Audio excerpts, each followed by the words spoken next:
Welcome to NSU support. Discuss করব UG second year Bengali honours CCBG 7 paper Bangla সাহিত্যের ইতিহাস বিংশ শতাব্দী 2024 সালের অনলাইন অ্যাসাইনমেন্টের 10টি সঠিক প্রশ্ন উত্তর নিয়ে। শুরু করা যাক। প্রথম প্রশ্ন, সৈয়দ মুজতবা আলীর পঞ্চতন্ত্র কী জাতীয় গ্রন্থ?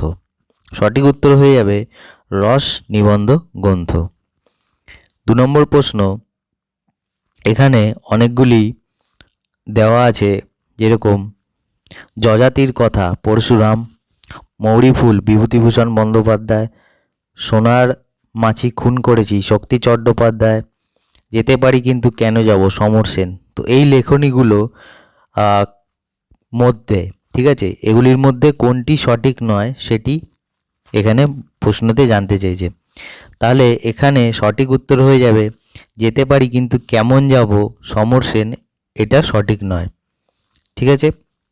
পরবর্তী প্রশ্ন, কৃত্তিবাস পত্রিকার প্রথম প্রকাশকাল কত? সঠিক উত্তর হয়ে যাবে 1953।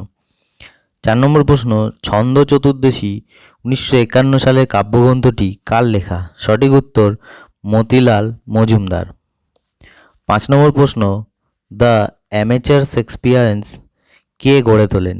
সঠিক উত্তর উৎপল দত্ত। 6 নম্বর প্রশ্ন, একই মুক্ত বিহঙ্গের 2 দীপ্ত শাখা হলো কল্লোল কালিকলম। 7 নম্বর প্রশ্ন, ক্লাইভ স্ট্রিটে চাঁদ হলো একটি প্রবন্ধ। 8 নম্বর প্রশ্ন, সংস্কৃতির রূপান্তর গ্রন্থটির রচয়িতা হলেন গোপাল হালদার। 9 নম্বর প্রশ্ন, টিনের তলোয়ার নাটকের রচনাকাল? সঠিক উত্তর 1971। 10 নম্বর প্রশ্ন, গৃহচ্যুত কাব্যগ্রন্থের রচয়িতা হলেন? সঠিক উত্তর বীরেন্দ্র চট্টোপাধ্যায়। এ হলো 10টি প্রশ্নের উত্তর। যদি আপনাদের ভিডিওটি ভালো লেগে থাকে তাহলে অবশ্যই চ্যানেলটিকে সাবস্ক্রাইব করবেন এবং ডেসক্রিপশনে দিয়ে থাকা টেলিগ্রাম গ্রুপের লিঙ্কের মাধ্যমে টেলিগ্রাম গ্রুপে জয়েন করে আপনারা কিন্তু সমস্ত পেপারের PDF পেয়ে যাবেন। দেখা হচ্ছে পরবর্তী ভিডিওতে।